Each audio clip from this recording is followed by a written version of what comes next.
I'm Casey. I'm currently in Nairobi, Kenya. I'm from New Hampshire in the US. And so I guess to talk about my photojournalism, my background is in ecology and natural resource management. So what I aim to do with my art is to bridge the scientific community and more general audiences. So convey interesting or exciting scientific news that largely have to do with conservation on the ground or natural resource management in a way that's visually pleasing to people even without scientific backgrounds. And the past couple of years, I've been working on a project in the Arctic, mainly Finnmark in northern Norway. So I've been studying reindeer migrations with the Sami in Norway and Finland. Initially, it was from a fellowship from my alma mater, and it developed into an independent photojournalism project that I hope to continue for many more years. So I think right now I'll just do a brief presentation of that body of work, and then if there's time, I will talk a little bit about what I've been doing in Kenya recently. We're just going to go through my online portfolio. It's under construction, unfortunately, apologies, but it'll give you an idea of the kind of things that I'm doing. So I was very fortunate to get connected with a Sami family through a Norwegian professor up in Finnmark. And Finnmark is, on the map, it is way far north. Across the fjord is Russia. So it's like the very eastern side of Scandinavia. And their traditional Sami reindeer herding is alive and well. It's a big livelihood for many people. And I got to stay with the Sami family for almost 2 months, in addition to homestays in Finland and Norway, other parts of Norway in 2017. So this was 2019, last year, from March to May. And I went with the Sami family to basically do all their normal herding activities. So in the winter, the reindeers are up in the mountains and pretty much left free to roam. The biggest concern is predators, so wolverines and eagles, actually. And I'm very interested in movement and migration within the landscape. There's a lot of interesting land use, resource management conflicts going on. And it's one of the few places in the world where migration still happen. In many other places where reindeer herding still happens, for example, Finland, they no longer have that kind of mass movement. So yeah, as you can imagine, it's a really special opportunity staying with this family. I just pretty much followed them with whatever they were doing. You have to go by snowmobile up to the herds. And the migration happened in late April. So it's happens at a different time every year, depending on the season and the conditions of snow and ice, how things are melting. So of course, with the climate change aspect, it's a lot less predictable than it has been before. Yeah, so I ended up learning a lot about Sami culture in addition to the herding aspect of things. And it's really, it's inseparable from reindeer herding as a livelihood. So it was really such an honor to be staying with this family. So here, my host mother, Inger Anita, she is preparing some reindeer heads, and there was a family friend celebration, birthday celebration coming up. So she's going to make a special dish from it. So things like that, I got to learn about some oral traditions and learn a lot about Arctic foods and cuisine, and kind of how all these components really do make up the identity of reindeer herders, and also their language. Of course, they speak Sami in addition to Norwegian. And then also participate in activities like ice fishing during your off time. Yeah, and then like I mentioned earlier, the predator conflict is quite prevalent, unfortunately. Um, so here you see the carcasses of reindeers that have been collected by the herders from the mountains that were most likely killed by eagles. And it's quite complicated in Norway because the golden eagle itself was a highly hunted species mere decades ago, and only maybe about 20 years ago started making a comeback with a couple of harsh legislation. But now that the eagles are regaining as a population, they've really turned to their natural instinct of hunting for reindeer calves and also full-size reindeer at times.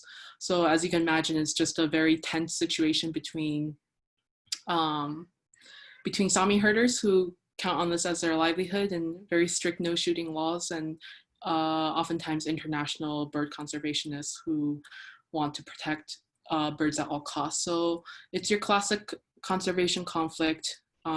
It gets very emotional. Both sides have very valid points, but then ultimately you just want to find a way where you reach some sort of compromise so the Sami don't feel like they're being taken advantage of, and the bird conservationists also feel like their birds have a place in nature.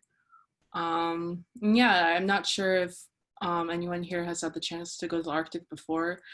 I'm from New Hampshire, so I don't mind the cold at all. I really do enjoy it quite a bit. But it's really a different feeling. It's quite visceral. It's very quiet. The colors are beautiful. Like I said, I've been in the Arctic at different times of the year, from winter to summer, so the midnight sun, and it's really astounding. You see the light change from pretty much no light at all during the winter, and then around May you have the midnight sun coming up, which means that it's almost bright all the time.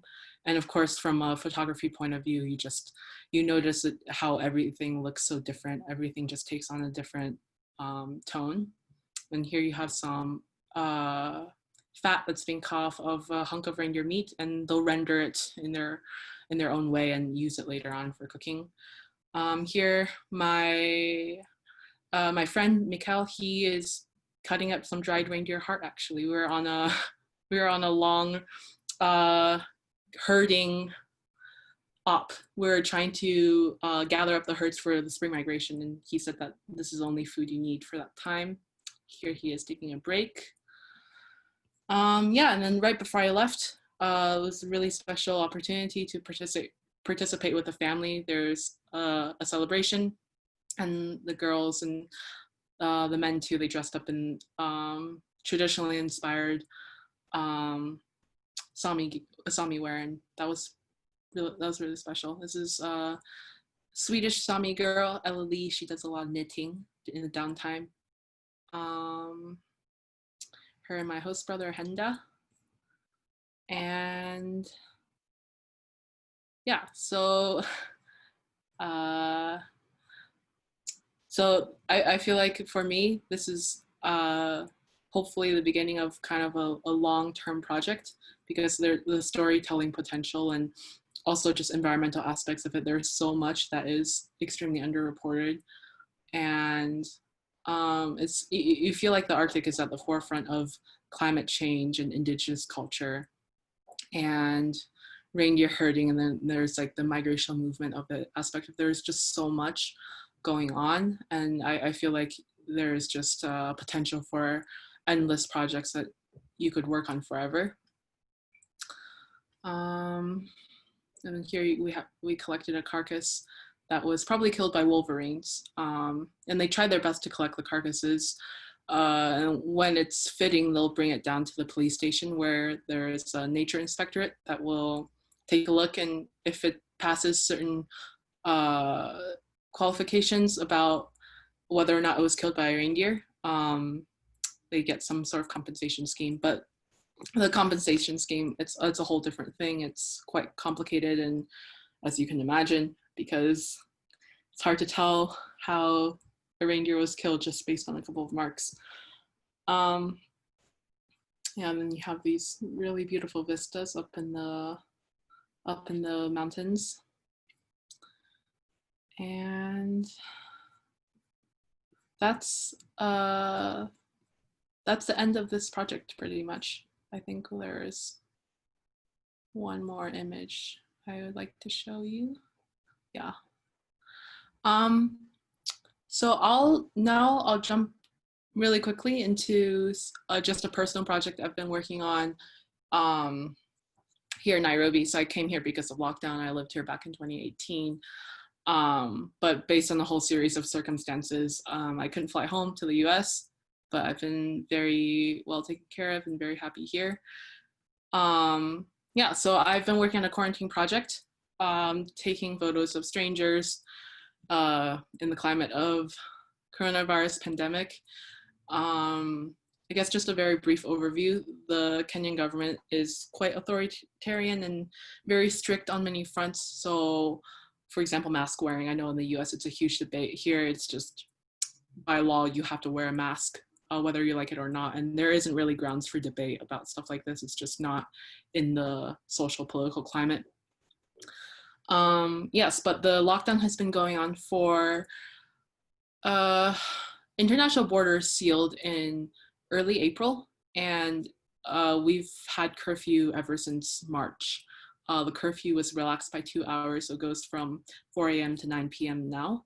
But there's nobody really knows what's going on. It will most likely go on for another couple of months. So at this point, I don't anticipate going home until end of the year, going back to the US. And this is a hand washing station. It's really, the regulations are quite strict, even though things are opening up internally here. Sanitizing, hand washing, mask wearing, social distancing. Especially if you're in a restaurant or grocery store, they make sure that you follow that. Yeah, so these are just people that I asked to take portraits of on the street, and as somebody who I'm quite shy, so it takes me a bit to warm up and ask strangers for their portraits. Of course, you get no's sometimes, but it's definitely been a pretty fun project to try to get me out and doing something. So it's ongoing. I think I'll try to do this as long as I'm still here in Nairobi. Yeah, so that's.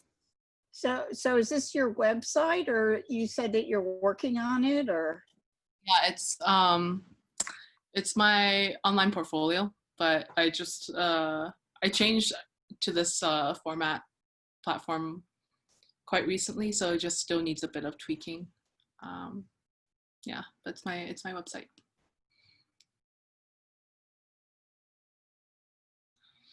Thank you. Good luck. Thanks. Bye.